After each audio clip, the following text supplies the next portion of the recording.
और उधर छत्तीसगढ़ में आरक्षण बिल को लेकर सियासत गरमाई हुई है। नेताओं के बयान लगातार सामने आ रहे हैं। वहीं राजभवन और सरकार के बीच रस्साकसी का खेल बदस्तूर जारी है। एक बार फिर सीएम भूपेश बघेल ने राज्यपाल पर बयान दिया है। क्या कुछ कहा उन्होंने, इस रिपोर्ट में देखिए।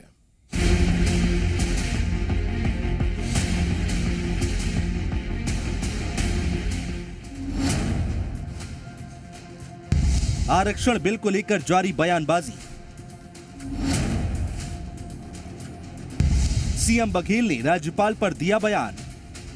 इसमें भारतीय जनता पार्टी के हाथों में जो खेल रही राजभवन, ये बहुत दुर्भाग्यजनक। बीजेपी ने छत्तीसगढ़ में बताया संवैधानिक ब्रेकडाउन। छत्तीसगढ़ में कॉन्स्टिट्यूशनल ब्रेकडाउन हो गया। छत्तीसगढ़ में आरक्षण बिल को लेकर सियासत गरमाई हुई है। नेताओं के बयान लगातार सामने आ रहे हैं। वहीं राजभवन और सरकार के बीच रस्साकशी का खेल बदस्तूर जारी है। एक बार फिर सीएम भूपेश बघेल ने राज्यपाल पर बयान दिया है। क्या कुछ कहा, सुनिए। राज्यपाल जी के व्यक्तिगत रूप से मैं बहुत सम्मान करता हूँ, मेरी बड़ी बहन की तरह, लेकिन जहाँ राज्य के लोगों के हित की बात है और खासकर नौजवानों के हित की बात है, क्योंकि आरक्षण का लाभ इन्हीं वर्ग को मिलना है, चाहे एसटी हो, एससी हो, ओबीसी हो, ईडब्ल्यूएस हो, इसको मिलना है। और इसमें भारतीय जनता पार्टी के हाथों में जो खेल रही राजभवन, ये बहुत दुर्भाग्यजनक। इससे पहले भी सीएम बघेल राजभवन पर केंद्र के दबाव में काम करने का आरोप लगा चुके हैं। आरक्षण बिल में लेट लतीफी पर जहां प्रदेश सरकार राज्यपाल को जिम्मेदार ठहरा रही है, तो वहीं बीजेपी सरकार को घेरने में जुटी है और आरक्षण बिल पर दोनों पार्टियां एक दूसरे पर बयानों के तीर छोड़ रही हैं। मैंने तो पहले भी कहा है कि राज्य सरकार को श्वेत पत्र जारी करना चाहिए कि हाई कोर्ट में आरक्षण को बचाए रखने के लिए उन्होंने किस किस वकील को दिल्ली से बुलाया, खड़ा किया। अपने केसेस के लिए तो 1-1 करोड़ रुपए की फीस देकर वकीलों को बुलाते हैं, उन्होंने क्यों नहीं बुलाया? सरकार ने इस मामले में और दूसरे पक्षों ने माननीय हाई कोर्ट के समक्ष मुकदमा दायर किया। हाई कोर्ट ने इसमें राज्यपाल सचिवालय को नोटिस भेजा है।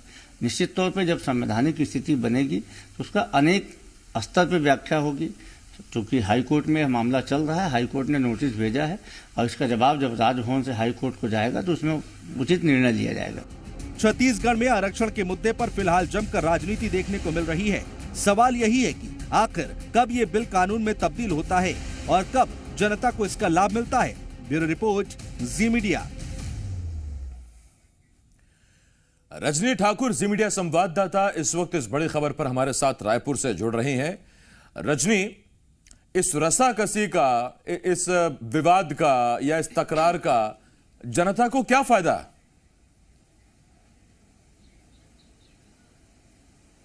देखिए, जनता को कोई फायदा नहीं है, बल्कि जनता पर ही इसका सबसे ज्यादा असर हो रहा है, क्योंकि आरक्षण की वजह से जो वर्ग प्रभावित हैं वो लगातार मांग कर रहे हैं कि आरक्षण दिया जाए।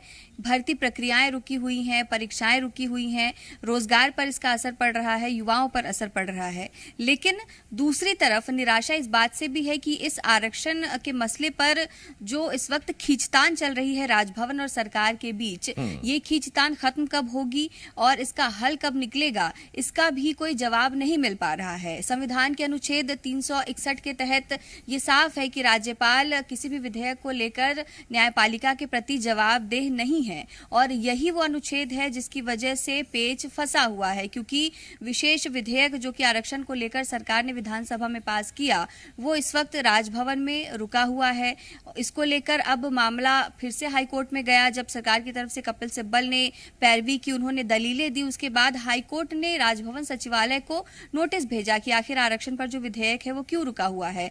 इसके जवाब में राजभवन सचिवालय ने फिर से मामला हाईकोर्ट में रखा, याचिका लगाई और अब इस नोटिस को लेकर स्टे लगा दिया गया है। और एक बार फिर से सवाल वही बना हुआ है कि आखिर आरक्षण विधेयक का क्या होगा, क्योंकि सरकार बार बार ये कह रही है कि हम चाहते हैं आरक्षण लागू हो और इसकी वजह से ही हमने विधानसभा में इस विधेयक को पारित भी किया। लेकिन अब राजभवन से देरी हो रही है और यहाँ पर आरोप सिर्फ इतना ही नहीं है, आरोप ये भी है कि राजभवन भाजपा के इशारे पर काम कर रहा है। आज ही मुख्यमंत्री ने 2 बयान दिए हैं जिसको सुनकर ये समझ में आता है कि किस हद तक राजभवन और सरकार के बीच आरक्षण के मसले पर खींचतान बनी हुई है। मुख्यमंत्री कह रहे हैं कि जो ग्रे एरिया है, यानी कि राज्यपाल के पास ये विशेषाधिकार है कि वो जब तक चाहे आरक्षण विधेयक को अपने पास रख सकती हैं, उस ग्रे एरिया का गलत इस्तेमाल किया जा रहा है और आरक्षण विधेयक को उस ग्रे एरिया के इस्तेमाल से रोका गया है। मुख्यमंत्री ने यह भी कहा कि हम राजभवन का सम्मान करते हैं, राज्यपाल के पद का सम्मान करते हैं, लेकिन राज्यपाल भाजपा से संचालित जो गतिविधियां हैं या भाजपा का जो बयान है उससे आरक्षण को प्रभावित ना करे। बार बार ये बात कही जाती रही है कि भाजपा और फिर घूम फिर के रजनी बात वहीं आ गई कि इधर से इनके बयान उधर से उनके बयान, लेकिन इससे जनता को हासिल क्या? अब खैर देखना होगा कि क्या कोर्ट से ही इसका फैसला आता है, और आता है तो कब आता है और क्या आता है। बहुत शुक्रिया आपका रजनी तमाम जानकारी के लिए। खबरों में बने रहने के लिए आप हमारे फेसबुक, ट्विटर और इंस्टाग्राम पेज को फॉलो कर सकते हैं। लेटेस्ट अपडेट के लिए आप हमारे यूट्यूब चैनल को सब्सक्राइब भी कर सकते हैं और हाँ, बेल आइकन पर क्लिक करना ना भूलें।